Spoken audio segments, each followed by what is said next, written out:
வணக்கம். இது பன்லங்காவின் இன்றைய முக்கிய செய்திகள். முதலில் தலைப்புச் செய்திகள்.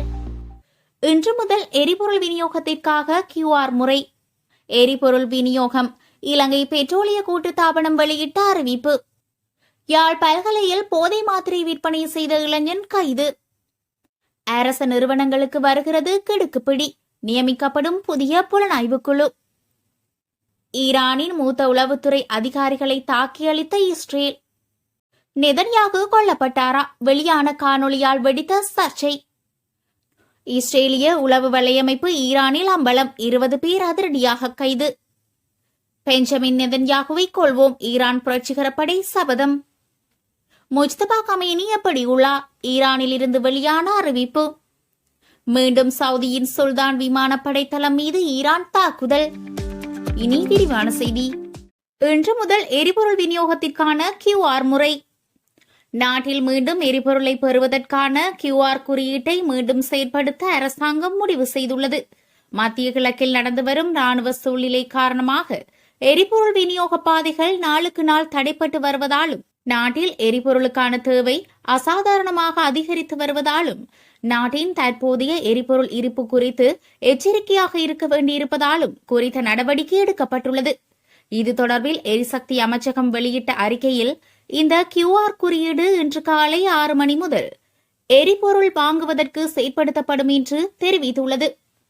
அதன்படி நாட்டில் உள்ள அனைத்து எரிபொருள் நிரப்பு நிலையங்களில் இருந்தும் எரிபொருளை பெறும்போது இந்த QR குறியீட்டை பயன்படுத்த வேண்டும் என்றும், இந்த சூழ்நிலையிலும் QR குறியீடு இல்லாமல் எரிபொருளை பெற வாய்ப்பில்லை என்றும் எரிசக்தி அமைச்சகம் வெளியிட்டுள்ள அறிவிப்பில் தெரிவிக்கப்பட்டுள்ளது. எரிபொருள் விநியோகம் தொடர்பில் இலங்கை பெட்ரோலிய கூட்டுத்தாபனம் வெளியிட்ட அறிவிப்பு. எரிபொருள் விநியோகத்திற்கான QR குறியீடு செயற்படுத்தப்பட்ட போதிலும் நாட்டில் எரிபொருள் பற்றாக்குறை ஏற்படவில்லை என்று இலங்கை பெட்ரோலிய கூட்டுத்தாபன பணிப்பாளர் மயூரன் இந்திரகுமாரகி தெரிவித்துள்ளார். ஊடகங்களுக்கு பேசிய அவர், நாட்டில் அவசர எரிபொருள் தேவை ஏற்பட்டால் எரிபொருள் வாங்குவது தொடர்பாக இந்தியா, சீனா உள்ளிட்ட பல நாடுகளுடன் பேச்சுவார்த்தை நடத்தப்பட்டுள்ளதாகவும், அது மிகவும் வெற்றிகரமாக இருப்பதாகவும் கூறியுள்ளார். QR குறியீட்டின்படி இன்று காலை 6 மணி முதல் எரிபொருள் விநியோக நடவடிக்கைகள் ஏற்கனவே தொடங்கப்பட்டுள்ளன. கடந்த 3-4 நாட்களில் பலர் எரிபொருள் சேகரித்து ஊடக மாநாடுகளை நடத்தி எரிபொருளுக்கான வரிசைகளை உருவாக்குவதை கண்டோம். இது ஒரு ஆபத்தான சூழ்நிலையை உருவாக்கக்கூடும் என்று நாங்கள் நினைத்தோம். எனவே நாங்கள் QR குறியீட்டை பயன்படுத்த முடிவு செய்தோம். அதை தவிர எரிபொருளில் எந்த பிரச்சனையும் இல்லை. எரிபொருளுக்காக வரிசையில் நிற்காமல் யாருக்கும் எரிபொருளை வழங்குவதே இதன் நோக்கம் என அவர் மேலும் கூறியுள்ளார். யாழ் பல்கலையில் போதை மாத்திரை விற்பனை செய்த இளைஞன் கைது. யாழ்ப்பாண பல்கலைக்கழகத்தில் போதை மாத்திரை விற்பனை செய்த இளைஞர் ஒருவர் காவல்துறையினரால் கைது செய்யப்பட்டுள்ளார். பல்கலைக்கழகத்திற்கு அருகில் வசித்து வரும் 20 வயதுடைய குறித்த இளைஞன் தொடர்ச்சியாக போதை மாத்திரைகளை விற்பனை செய்து வந்துள்ளார். நேற்று மாலை பல்கலைக்கழக வளாகத்தில் போதை மாத்திரைகளை விற்பனை செய்த வேளை கோப்பாய் காவல்துறையினரால் கைது செய்யப்பட்டுள்ளார். கைதானவரிடமிருந்து 41 போதை மாத்திரைகள் கைப்பற்றப்பட்டுள்ளன. குறித்த இளைஞனை நீதிமன்றில் முற்படுத்த காவல்துறையினர் நடவடிக்கை எடுத்துள்ளனர். அரச நிறுவனங்களுக்கு வருகிறது கிடுக்குப்பிடி. நியமிக்கப்படும் புதிய புலனாய்வுக்குழு. அரச நிறுவனங்களில் நடக்கும் தவறான செயற்பாடுகள் குறித்த முதற்கட்ட விசாரணைகளை நடத்துவதற்காக புதிய புலனாய்வு அதிகாரிகள் குழுவை நிறுவ அரசாங்கம் நடவடிக்கை எடுத்துள்ளது. பொது நிர்வாகம், மாகாண சபைகள் மற்றும் உள்ளாட்சி அமைச்சகத்தின் விசாரணை பிரிவு பொது நிர்வாகம், மாகாண சபைகள் மற்றும் உள்ளாட்சி அமைச்சின் கீழ் உள்ள நிறுவன அமைப்பில் நடக்கும் தவறான செயற்பாடுகள் குறித்த முதற்கட்ட விசாரணைகளையும் பொது சேவை ஆணையம், நாடாளுமன்ற கணக்கு குழு மற்றும் நாடாளுமன்ற நிறுவனங்கள் குழு போன்ற நிறுவனங்களிடமிருந்து பெறப்படும் புகார்களையும் நடத்தும் பணியை மேற்கொள்கிறது. இருப்பினும் பல அரச நிறுவனங்களிடமிருந்து பெறப்படும் புகார்களின் எண்ணிக்கை அதிகரித்து வருவதால் அந்த பிரிவில் 20 புலனாய்வு அதிகாரிகள் மட்டுமே பணிபுரிவதால் அனைத்து புகார்களையும் விசாரிக்கும் திறன் போதுமானதாக இல்லை என்று கூறப்படுகிறது. எனவே பல்வேறு அமைச்சகங்கள், துறைகள், பொது நிறுவனங்கள் மற்றும் சபைகளில் இருந்து விண்ணப்பங்களை அழைப்பதன் மூலம் பிற நிறுவனங்களில் பணிபுரியும் அரசு அதிகாரிகளை கொண்ட ஆரம்ப விசாரணை அதிகாரிகள் மற்றும் புகழ் கையாளும் அதிகாரிகளின் குழுவை நிறுவ முடிவு செய்யப்பட்டுள்ளது. இதன் முக்கிய நோக்கங்கள், இந்த அதிகாரிகள் பணிபுரியும் நிறுவனங்களுக்கு நன்கு பயிற்சி பெற்ற விசாரணை அதிகாரிகளின் குழுவை வழங்குவதும், வெளிநிறுவனங்களில் இருந்து பொது நிர்வாக அமைச்சின் விசாரணை பிரிவுக்கு பரிந்துரைக்கப்படும் கோரிக்கைகளை கையாள இந்த அதிகாரிகளை வழிநடத்துவதுமாகும். ஈரானின் மூத்த உளவுத்துறை அதிகாரிகளை தாக்கியளித்த இஸ்ரேல். தெஹ்ரானில் நேற்று நடத்தப்பட்ட வான்வழி தாக்குதலில் 2 மூத்த ஈரானிய உளவுத்துறை அதிகாரிகள் கொல்லப்பட்டதாக இஸ்ரேல் படைத்துறை அறிவித்துள்ளது. ஈரானின் ராணுவ அவசர கட்டளை என்று அழைக்கப்படும் கட்டாம் அல் அன்பியா மத்திய தலைமையகத்தில் உளவுத்துறை பணியகத்தின் மீது தாக்குதல் நடத்தப்பட்டது. இஸ்ரேலிய ராணுவத்தின் கூற்றுப்படி கட்டாம் அல் அன்பியாவின் உளவுத்துறை பணியகத்தின் 2 உயர் அதிகாரிகள் அப்துல்லா சலாவி நசாப் மற்றும் அமீர் ஷ்ரியாத் ஆகியோர் இந்த தாக்குதலில் கொல்லப்பட்டனர். பிப்ரவரி 22 அன்று போரின் தொடக்க தாக்குதல்களில் அவசர தலைமையகத்தில் உளவுத்துறை தலைவரான சலா அசாதி கொல்லப்பட்ட பின்னர் இந்த ஜோடி பிரிவின் செயல் தலைவர்களாக நியமிக்கப்பட்டதாக ஐடிஎஃப் கூறுகிறது.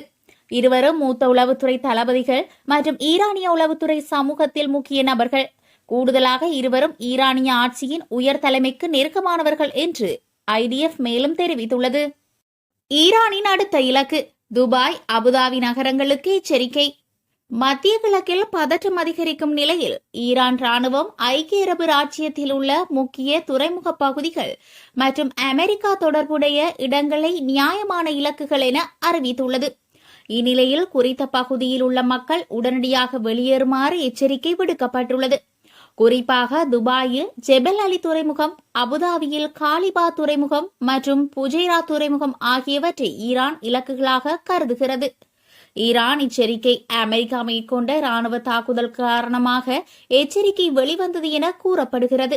இந்த தாக்குதல்கள் ஈரானின் முக்கிய இடங்களை பாதித்ததாக ஐஆர்ஜிசி வாதிடுகிறது. எனினும் தாக்குதல் இடம்பெற்றால் உலகளாவிய எண்ணெய் விநியோகத்தில் பாதிப்புகள் மற்றும் விமான போக்குவரத்து தடைகள் ஏற்பட வாய்ப்புள்ளது என ஆய்வாளர்கள் எச்சரிக்கை விடுத்துள்ளனர். நெதன்யாகு கொல்லப்பட்டாரா? வெளியான காணொளியால் வெடித்த சர்ச்சை. இஸ்ரேல் பிரதமர் பெஞ்சமின் நெதன்யாகு அண்மையில் வெளியிட்ட காணொளி ஒன்றில் அவரது வலது கையில் 6 வீரர்கள் இருப்பது போன்ற காட்சிகள் இடம்பெற்றுள்ளமை சமூக வலைதளங்களில் பெரும் விவாதத்தை ஏற்படுத்தியுள்ளது. கடந்த மார்ச் 13 அன்று ஈரான் மீதான போர் குறித்து அவர் தனது எக்ஸ் தளத்தில் காணொளி ஒன்றை பதிவேற்றிருந்தார். குறித்த காணொளியை அவதானித்த பயனர்கள் அவர் கையை அசைக்கும் ஒரு குறிப்பிட்ட தருணத்தில் 6 வீரர்கள் தெரிவதாக சுட்டிக்காட்டியுள்ளனர்.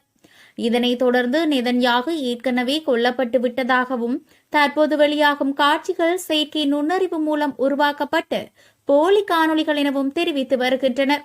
அத்தோடு இதனை சுட்டிக்காட்டி வேர் இஸ் பைபி என்ற ஹேஷ்டேக் உலகளவில் ட்ரெண்டிங்காக தொடங்கியுள்ளது.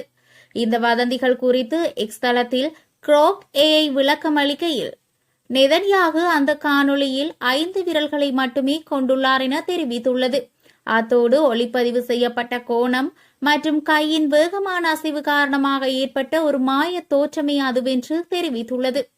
தொழில்நுட்ப ரீதியான இத்தகைய மாற்றங்கள் காணொளி பதிவாக்கத்தின் போது நிகழ வாய்ப்புள்ளதாக கூறப்பட்ட போதிலும் சமூக வலைதளங்களில் நிலவும் இந்த தீவிரமான சந்தேகங்கள் குறித்து அமெரிக்காவோ அல்லது இஸ்ரேலோ இதுவரை எந்தவித அதிகாரப்பூர்வமான விளக்கத்தையும் அளிக்கவில்லை என்பது குறிப்பிடத்தக்கது.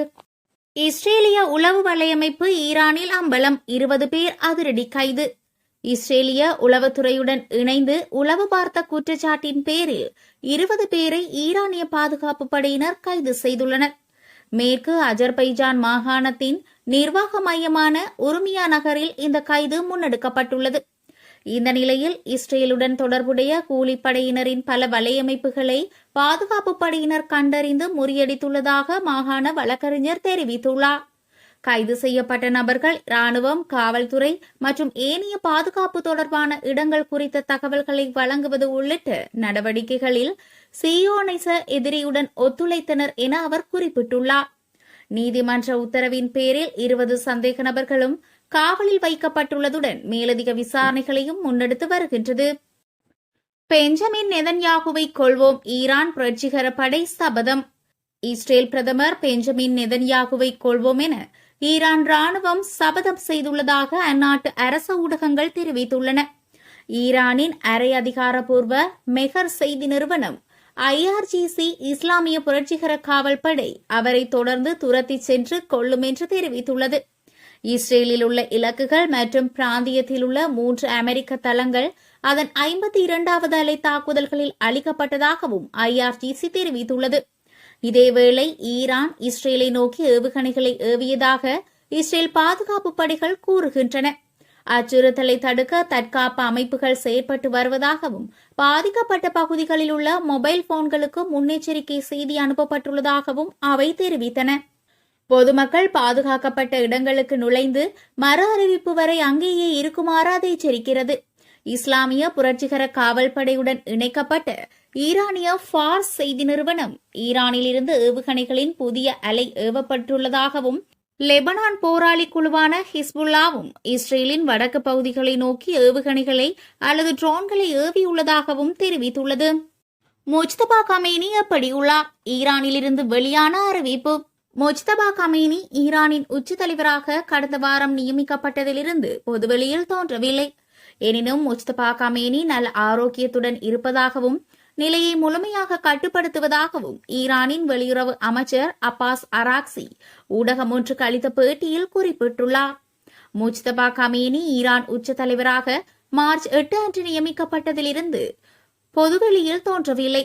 அவரது முதல் பொது உரை மார்ச் 12 அன்று அரசு ஊடகங்களால் ஒளிபரப்பப்பட்டது. ஒரு தொகுப்பாளரால் வாசிக்கப்பட்டது. போரின் நியாயமான முடிவுக்கு வழிவகுக்கும் எந்தவொரு பிராந்திய முயற்சியையும் ஈரான் வரவேற்கிறது என்றும் ஹார்முஸ் அமெரிக்க கப்பல்கள் மற்றும் நட்பு நாடுகளை தவிர அனைவருக்கும் திறந்திருக்கும் என்று அவர் அறிவித்திருந்தார். போரை முடிவுக்கு கொண்டு வருவதற்கு இதுவரை எந்த குறிப்பிட்ட முயற்சியும் இல்லை என்று அராக்சி கூறியுள்ளார். மீண்டும் சவுதியில் சுல்தான் விமானப்படை தளம் மீது ஈரான் தாக்குதல். சவுதி தலைநகர் ரியாத் அருகே பிரின்ஸ் சுல்தான் விமானப்படை தளத்தின் மீது ஈரான் மீண்டும் ஏவுகணை தாக்குதலை தொடர்ந்துள்ளது. இந்த விமானப்படை தளம் பல அமெரிக்க போர் விமானங்களுக்கு தாயகமாக உள்ளது. ரியாத் மற்றும் கிழக்கு மாகாண பிராந்தியங்களில் இருந்து குறைந்தது 10 ட்ரோன்களை இடைமறித்துள்ளதாக சவுதி பாதுகாப்பு அமைச்சகம் தெரிவித்துள்ளது. இருப்பினும் ஈரானில் ஃபாஸ் செய்தி நிறுவனம் இந்த தளத்தின் மீதான ஏவுகணை தாக்குதல் ஒரு சால்வோ ஏவுகணை தாக்குதல் என்று கூறியுள்ளது. ஒரு சால்வோ ஏவுகணை தாக்குதல் என்பது ஒரே இலக்கு அல்லது பகுதியில் ஒரே நேரத்தில் பல ஏவுகணைகளை ஏவுவதாகும். ஈரானும் ரஷ்யாவும் இந்த முறையை பரவலாக பயன்படுத்தும் நாடுகளாக அங்கீகரிக்கப்பட்டுள்ளன.